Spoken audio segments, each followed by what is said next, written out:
Bueno, muy buenos días a todos. Empezamos hoy con esta tutoría de nivel 1.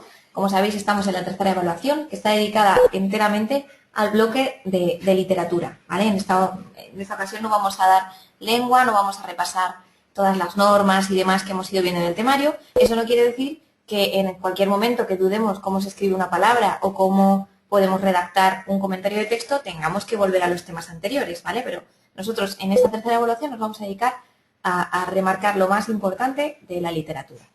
Bueno, seguimos por la página 52, que fue donde lo dejamos la semana pasada. Como veis, vamos un poquito retrasados porque me he entretenido en algunas explicaciones más de lo que creía, entonces hoy vamos a intentar recuperar el tiempo y coger ritmo, ¿vale? Bueno, empezamos, como os digo, en la página 52 con la lírica, la poesía, ¿vale? Es lo mismo, es un sinónimo de lírica.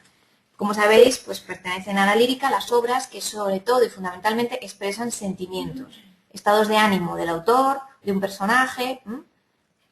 Además, lo que nos trata de decir es su percepción del mundo. Transmite normalmente emociones. Y la característica principal es que están en verso. O sea, la lírica, aparte de toda esta expresión emotiva, la característica principal que tiene es que siempre la veremos en forma de verso, nunca en prosa, ¿vale? Bueno, los griegos, como decimos aquí, acompañaban al canto de ciertos poemas la lira, de ahí la palabra lírica, por eso la llamamos lírica o poesía. Bueno, las obras líricas tienen como puntos claves que son breves, que suelen componerse, como digo, en verso, que abundan en ellas las figuras literarias, como los epítetos, los símiles, las metáforas, ya lo iremos viendo todo esto, y su finalidad además es transmitir emociones o sentimiento. Se transmiten, pues, la mayoría a través de los libros, en forma de poemas, aunque también podemos encontrárnosla cantada, sobre todo antiguamente, ¿no? En las primeras manifestaciones literarias que hubo en la península, bueno, pues eran así, de tipo oral. Después, cuando ya se pasaron a la escritura, fue en lengua romance, y además se llamaban jarchas, ¿vale? Bueno, según el origen y la forma de transmitirse esta poesía, puede ser popular o culta. Se entiende, claro, que la popular pues, estará compuesta por un lenguaje un poquito más vulgar, por canciones más básicas, por composiciones menos pulidas, y la culta será todo lo contrario. Aquí tenemos un cuadro en el que nos deja ver claramente pues, a qué llamaríamos lírica popular o tradicional, que serían las jarchas, las cantigas de amigo y las canciones, y luego tendríamos la lírica culta, o lo que llamamos géneros mayores, oda, elegía, égloga, etc. Como género menor de lírica culta tenemos el soneto, muy importante esta composición porque es muy común en la poesía castellana. Bien, seguimos con el siguiente apartado. Como os decía, aquí hablamos de la lírica popular y de las jarchas. Lo único que quiero que hagáis incidencia y quiero que pues prestéis atención de este punto es un poquito de las características generales de la lírica popular. Que se transmite de forma oral, que las obras se crean espontáneamente como expresión del sentir general del pueblo por algún motivo, por una batalla, por una injusticia, ¿vale? Que son muy breves y sencillas, son versos cortos, con rima sonante, fáciles, digamos, de componer y de rimar. Son anónimas porque, claro, hay un creador inicial, pero luego el pueblo entero la hace suya, con lo cual no se puede poner el nombre de nadie al final, ¿no? Y bueno, existen muchas variantes de un mismo cantar. Esto también es una característica. La lógica misma nos la dice, ¿no? Cuando uno se aprende una canción y se la enseña a otro, ese otro puede aprenderla de otra manera o modificarla según su gusto y así va variando. Van existiendo distintas versiones. Bueno, como os decía, jarchas, cantigas de amigo y canciones, ¿vale? Os explicamos en cada uno de estos puntos qué son. Las jarchas son, bueno, el mozárabe era el dialecto romance que hablaban los cristianos en territorio musulmán y también lo usaban los árabes aquí en el sur de la península. Entonces, las jarchas son esas breves canciones tradicionales que están escritas en mozárabe por poetas árabes y hebreos. También os decimos aquí que los últimos versos de la última estrofa de las jarchas se llaman muasajas, que son composiciones también árabes o hebreas, hechas pues eso, a partir de la poesía popular. Os dejamos algunos ejemplos que tenemos aquí en la página 54-55 para que veáis de qué estamos hablando. Bien, vamos a pasar ahora a la página 56. Vemos que las cantigas de amigo tienen el mismo tema que las jarchas, son canciones de amor, puestas en boca de una joven enamorada que se queja por la ausencia, tardanza o la pérdida del amado, ¿vale? A quien llama amigo. Bueno, las canciones, que sería el otro tipo de poesía popular, se entonaban para acompañar las tareas de las casas, los trabajos agrícolas, las fiestas, ¿eh? Y como ejemplos os dejamos aquí los villancicos y las serranillas. Simplemente, pues eso, le echáis un vistacito, lo leéis y, en fin, pues veis los ejemplos y repasáis todo esto. Bueno, al final del tema, en el punto 6.2, tenemos la lírica culta, que es, bueno, la otra parte de la lírica que hablábamos antes y que tiene además pues toda esa división de los tipos o subgéneros líricos. Entonces, como os decíamos, ¿qué podemos preguntar en el examen de esta parte? Pues podemos preguntar que defináis la lírica popular en contraposición con la lírica culta, que digáis las características de cada una de ellas. Entonces, a todo lo aprendido sobre la lírica popular tendremos que decir que la lírica culta pertenece a este tipo de lírica las obras compuestas por autores individuales para expresar sentimientos sobre temas pues, variados como el amor, la soledad, la muerte, etc. Diferencias con la anterior, pues que tienen un autor, que se transmiten por la escritura, que suelen ser poemas más extensos y que además tienen un lenguaje mucho más rico y elaborado. La rima además suele ser consonante, ¿vale? Aunque no lo ponga aquí, también lo podéis apuntar. Bueno, no hace falta que memorices, como te decimos aquí, cada uno de los tipos, pero sí que es verdad que tenemos que saber un poco qué son de la lírica culta. El himno, la oda y en la siguiente página tenemos la égloga y la elegía, ¿vale? Después, como últimos tres tipos, tendremos la epístola, la sátira y el soneto. Ya os digo, no tenéis que aprenderlos de memoria, pero sí saber que pertenecen a la lírica culta. Bueno, hacemos los ejercicios de autoevaluación y pasamos a la siguiente parte de este larguísimo tema, que es súper largo. La dramática empieza en la página 63. También hay un sinónimo para el género teatral, que es eso, la dramática, el género dramático. Es aquel que presenta o representa algún conflicto o episodio de la vida a través del diálogo de los personajes y de la representación sobre un escenario, ¿vale? Las obras teatrales se clasifican también por subgéneros. Hay obras mayores o más importantes, que son la tragedia, la comedia y el drama. Son la tríada de toda la vida, ¿no? Desde la antigüedad griega y romana tenemos estos tres tipos de obras mayores. Las obras menores serán aquellas, pues sobre todo de tema profano, como la farsa, el entremés, el sainete o el paso, y también la serie de tema religioso, como el auto sacramental que después desarrollará Calderón. Pues eso, son temas, o sea, son obras menos importantes, digamos, menos elaboradas que las obras mayores. Bueno, características del género dramático, importante, esto también se puede preguntar. Utiliza la palabra hablada, es decir, diálogos. Además, intervienen los actores, que son los que representan a los personajes y los que recitan esas palabras o esos diálogos. Los gestos, movimientos, música, iluminación, vestuario, decorado, etcétera, son acotaciones, es decir, son indicaciones que el autor hará en el texto y se escribirán entre paréntesis. A ver, daos cuenta de que nosotros estamos hablando de la obra dramática, es decir, de la obra teatral escrita. Vosotros sé que os trasladáis rápidamente al escenario y decís, bueno, pero ¿cómo que son acotaciones los gestos? Sí, porque es lo que os digo, hablamos siempre aquí en el temario de la obra escrita, de cómo un autor tiene que marcar esos gestos, esos movimientos, ese cambio de vestuario, se marcará, como os digo, en acotaciones y se escribirán siempre entre paréntesis. A veces incluso se cambia el tipo de letra normal a letra cursiva, para que se vea que eso no es diálogo, ¿vale? Cuando un solo personaje está hablando, se produce el monólogo o soliloquio, claro, ¿vale? Además están dedicadas a un grupo de espectadores, no a un único espectador. Aquí vemos una diferencia grande con el libro, ¿no? Es un espectáculo colectivo. La acción, planteamiento, nudo y desenlace se representará por los actores y la figura del narrador pues normalmente desaparece. Puede existir un narrador que vaya hilando y vaya siendo el hilo conductor de la historia, pero normalmente no. El planteamiento es la exposición o el principio de la obra, el nudo es el momento de mayor tensión donde la trama se complica y el desenlace es el momento que se resuelve ese nudo, ¿vale? Bueno. Os dejamos aquí un poquito, pues, el paso de la obra dramática por las diferentes épocas. No tenemos que aprenderlo, simplemente ver las diferencias, ¿no? Que había entonces y que hay ahora. También nos damos un poquito el paradigma de los actores, de cómo ha ido evolucionando la figura del actor. Como veis, os estamos marcando los aspectos más importantes de la obra teatral, es decir, el local, los actores y la escenografía. Esto también se puede preguntar, ¿qué son qué elementos necesita una obra de teatro para ser representada? Pues tendremos que decir un local, unos actores y una escenografía como mínimo. Si luego queremos añadir más, perfecto, pero esto como mínimo. Bien, vamos a hablar ahora de los diferentes géneros que presenta o que engloba el género dramático.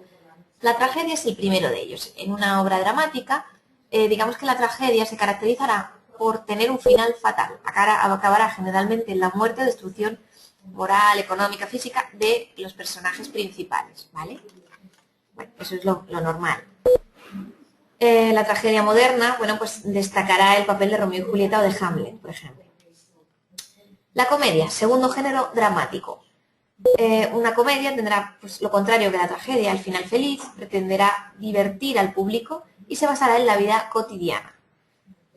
Os dejamos aquí algunas comedias para que veáis y para que bueno, tengáis conocimiento de qué tipo de comedias se han representado en los diferentes siglos, las diferentes épocas. Todo esto que lo leáis muy bien, porque además si os preguntamos que digáis un ejemplo de comedia, pues tendréis que acudir aquí. Bueno, por último el drama o tragicomedia se caracterizará por mezclar rasgos tanto de la tragedia como de la comedia, es decir, que ofrecerá la visión cómica y trágica de una misma situación. Además mezclará personajes humildes y personajes elevados. Os traemos en este punto la obra de La Celestina, tragicomedia de Calisto y Melibea, ya sabéis, de Fernando de Rojas, conocidísima. Si no la habéis leído, os aconsejo que la leáis porque es básica en nuestra literatura. Se puede preguntar en el examen en qué género dramático o teatral englobamos o encuadramos a La Celestina. Bueno, el auto sacramental, como decíamos, pues una pieza teatral alegórica en honor de la Eucaristía, religiosa, por tanto, el autor más destacado, Calderón de la Barca, ¿vale? Y ya vamos con los géneros menores de tipo popular, el paso, el entremés, el sainete, la farsa, incluso géneros dramáticos musicales como la ópera y la zarzuela. Bueno, por último, vamos a ver de entre los géneros el didáctico, ¿vale? Género, hemos visto muchos tipos de literatura, la épica, la lírica, la dramática, y ahora vamos a ver la didáctica. Su finalidad, como dice su propio nombre, es enseñar, divulgar ideas de una forma elaborada y utilizar el diálogo y el ensayo como las formas de género más apropiadas, ¿no? El diálogo en el que se exponen ideas del autor mediante el debate entre varios personajes y el ensayo que ya hemos visto, que es cuando un autor desarrolla sus ideas acerca de un tema determinado. Bien, igualmente hacemos los ejercicios de autoevaluación muy valiosos para intentar pues, retener todas estas enseñanzas, todas estas indicaciones que os estoy dando. Y ahora vamos a ver el tema 2, la Edad Media. Bueno, la Edad Media, con este tema, claro, está claro que estamos viendo que ya empezamos con la historia de la literatura. Hemos abandonado el estudio literario, digamos, propiamente dicho, y ahora vamos a abordar la historia de la literatura, desde el principio o desde lo que consideramos el inicio de nuestras letras. En España la Edad Media marca ese inicio y se corresponde con el periodo de tiempo entre los siglos XII, XII, XIII y XIV, ¿vale? Desde el siglo XII, aunque haya representaciones ya escritas desde el siglo XI, vamos a marcar siempre el XII pues, como inicio de la Edad Media. Durante estos siglos se fueron forjando pues, diferentes reinos cristianos, ya sabéis, y fruto de esas luchas que tenían entre ellos, el intento de unificación religiosa además, pues surgió lo que hoy conocemos como Reconquista. ¿Por qué os cuento todo esto? Porque así vais a entender mejor las características de la literatura medieval. La actividad cultural de la Edad Media se va a centrar primero en los monasterios y después en las universidades. Daos cuenta que en esta época la población era prácticamente analfabeta en su totalidad, con lo cual solamente se podía leer y escribir en los monasterios, en las universidades y en las cortes. Nadie más tenía conocimiento de la escritura y en fin, ni utilizaba la literatura ni los libros, porque además había muy pocos ejemplares. Bueno, os dejamos aquí un poquito de historia en cuanto a la Escuela de Traductores de Toledo, en cuanto a la influencia francesa, las peregrinaciones en torno al Camino de Santiago, etc. Vamos a ir a las obras que nos interesan sobre todo de este tema, que son, por ejemplo, el Cantar de Mío Cid, como veis aquí, Los Milagros de Nuestra Señora de Berceo y el Libro de Buen Amor de Acipreste de Ítaca, ¿vale? Os dejamos que simplemente os reseñamos que son clave de la literatura medieval, de estas tres obras. Bien, vamos a ver los rasgos principales de la literatura medieval. La literatura medieval se divide en dos bloques, obras religiosas y heroicas, que veremos ahora en detalle. Primero vamos a hablar de la literatura religiosa, o moral también llamada. La característica principal es que incluye la figura retórica de la alegoría, que consiste en sucesión de metáforas gracias a las cuales una cosa representa o significa otra diferente. Bueno, esto lo vamos a ver en los ejemplos y así lo vais a entender mejor. De momento tenemos que saber eso, que la literatura medieval se divide en dos, religiosa moral y heroica. Bien, Gonzalo de Berceo será el máximo representante y su obra Milagros de Nuestra Señora una de las más importantes de este siglo XIII. Otras alegorías pues serán las fuentes de los evangelios, las aves de los santos, es decir, elementos que van a representar, como la paloma representa la Trinidad en el cristianismo, ¿vale? Es como una metáfora sobre la metáfora. Por otro lado tenemos la literatura heroica. Es gran parte de esa literatura que está en lengua vulgar y que se dirige al pueblo, ¿vale? Son los llamados juglares, ya sabéis, quienes van a divulgar este tipo de obras proponiendo una serie de reglas, como la del caballero que lucha en la frontera por guardar y ampliar los territorios y la fe, como decimos aquí. Bueno, vamos a hablar de las tendencias, géneros y obras más importantes. El género literario que surge en cualquier literatura es la lírica, el primero, ¿vale? En este caso, las jarchas mozárabes que explicábamos antes. No obstante, como os decimos aquí, el mayor conjunto de poesía, es decir, aunque no surgiera lo primero, sí que es el mayor tipo de literatura, pertenece al género épico, que era el que hablaba de los héroes y de esos poemas que cantaban la gente en favor de esas personas que, bueno, pues, que consideraban héroes, ¿no? Que se erigían como grandes caballeros y demás. Bueno, de este modo se denomina mester de juglaría o épica juglaresca el arte de los juglares en España y el conjunto de obras que se originaron. Os dejamos aquí algunas características que tenéis que tener en cuenta y que tenéis que repasar, que son orales, que presentan un conjunto y un continuo acto de creación, que tienen una idea reiterada como clave y además pues que son relatos heroicos en verso, muy largos, de carácter impersonal, como decíamos antes, y obras que aunque sean realistas realmente pues no están basadas en hechos históricos. Vamos a hacer especial referencia al Cantar de Mío Cid. Esto quiere decir que si os dejamos preguntas en torno a esta obra en el examen tenéis que saber responderlas. Preguntas en torno a cuándo aparece esta obra, ya sabéis, en la Edad Media, en el argumento de esta obra, que también os lo dejamos aquí, en la división o estructura que ha tenido, que son los tres cantares, del destierro, de las bodas y de la afrenta de cortes. Y bueno, podéis aprender también un poquito acerca del lenguaje, como pues eso, que tiene mucha libertad en el empleo de las formas verbales, que tiene expresiones exclamativas, para que el juglar pues, pudiera hablar de forma familiar con el público, que tiene frecuentes repeticiones retóricas de un mismo concepto y que mezcla los verbos irregulares y bimembres, ¿vale? Que no tienen el mismo número de sílabas en toda la composición.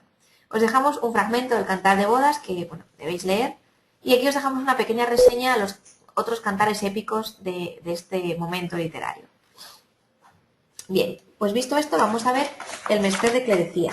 Es justo lo opuesto, es el dedicado a la religiosidad de la época, una poesía culta vista pues como una superación, como un paso más del Mester de Juglaría. Se llamará así porque, bueno, pues principalmente está creada y está trabajada por clérigos. Es además una difusión de la literatura en lengua romance, por lo tanto ya vemos que hay un desarrollo mayor que en el Mester de Juglaría. Y además se utiliza la escritura. Las características, como vemos aquí, añadiremos a todo esto que hemos dicho que son de un estilo narrativo más perfecto. Frente a la irregularidad métrica de los juglares, aquí se utiliza la cuadernavía, que es esa estrofa, ya sabéis, por 4 versos alejandrinos con pausa en medio, ¿vale? Os dejamos un ejemplo aquí. Bueno, los escritores, además de las composiciones, estarán fuertemente influidos por la retórica latina, porque son autores cultos, aparecerán, por tanto, latinismos y tendrá una finalidad didáctica. El autor siempre intenta enseñar o adoctrinar a los fieles, ¿vale? Por eso es de clerecía, porque el clérigo siempre intentará que la función religiosa prevalezca sobre la literaria. Los principales autores de este momento o de este Mester de Clerecías eran Gonzalo de Berceo y Juan Ruiz el Arcipreste de Hita. Gonzalo de Berceo, que le nombrábamos antes, con los milagros de Nuestra Señora, su obra principal, y el Arcipreste con su obra El libro de buen amor. De las dos, os aconsejo que leáis el libro de buen amor, porque es un libro que se lee muy bien, que es divertido, que incluye muchísimas digamos, situaciones cómicas, como Los amores de Don Melón y Doña Andrina. Es un libro que se suele mandar leer en el instituto porque es entretenido y bueno, pues como os digo, es una buena muestra de esta literatura medieval y además se lee bien, se lee rápidamente. Bueno, pues vamos a seguir con el temario. Todo esto que voy pasando no quiere decir que no lo tengamos que leer, quiere decir que lo leemos, pero no es tan importante para memorizar, ¿vale? La métrica también tiene un lugar, bueno, pues destacado en este tema, porque sería bueno que leyeseis un poquito qué pasa en el campo de la métrica, qué podemos destacar de este libro o de estas obras que sobre todo aparecen en Cuadernaria, ¿vale? Pues aquí lo tenéis todo y además os hablamos de otras obras del Mester de Clerecía. Destacamos la figura de un personaje muy importante como fue Alfonso X el Sabio.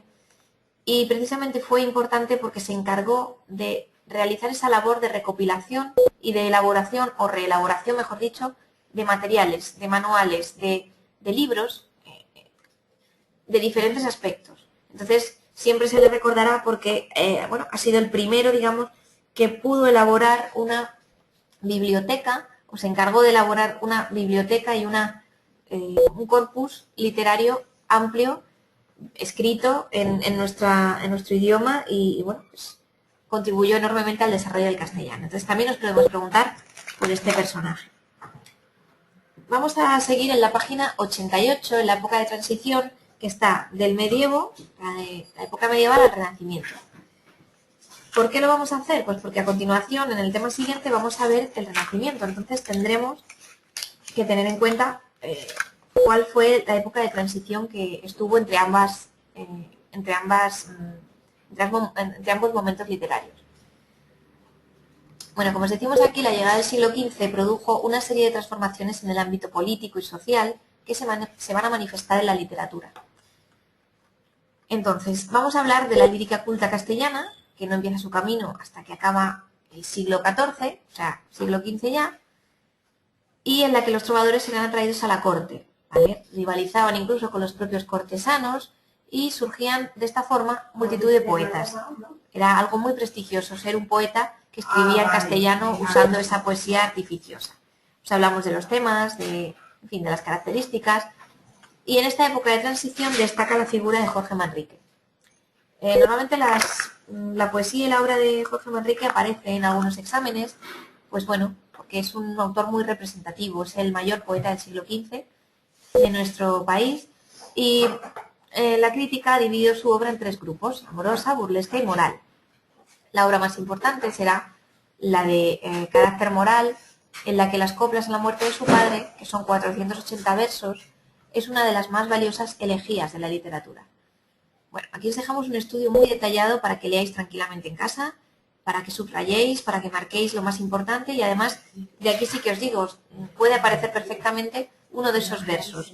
Además es una obra muy bonita de leer, ¿vale? Las coplas de Jorge Manrique es una obra que enriquece y que yo os recomiendo personalmente que os acerquéis a ella. Se lee súper rápido, lo podéis descargar de internet y veréis como de verdad que os gusta. Por lo menos si no la leéis entera, leed un poquito. La última parte del tema está dedicada a la Celestina. Os dejamos aquí un estudio también, pues eso, muy detallado.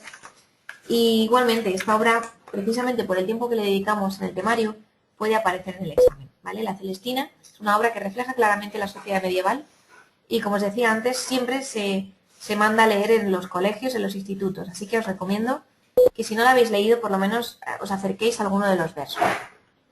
Una vez que hayáis leído la obra o que por lo menos le hayáis echado un vistazo a algún fragmento, podéis leer y subrayar todo este punto dedicado a ella, el punto 5.3. Características de la obra, de los personajes, sobre el autor, en fin, todo lo que os dejamos aquí es bastante importante. En el examen se os puede preguntar por los personajes más importantes, o por el autor, o por la época en la que surge la Celestina, o por qué es tan importante, ¿no? O sea que yo os recomiendo que podáis acercaros a este estudio y, bueno, pues repasarlo bien. Además os dejamos unas preguntas en los ejercicios de autoevaluación que son, bueno, pues unos ejemplos claros de lo que puede aparecer en el examen. Veis que esta evaluación es bastante larga, tiene 25 preguntas y eso quiere decir que es un tema importante, ¿vale? Bueno, pues con esto terminamos. Ya sé que hoy hemos dado gran parte del temario, pero era necesario ir avanzando un poquito. Para la semana que viene veremos el Renacimiento y si podemos empezaremos con el Barroco, ¿eh?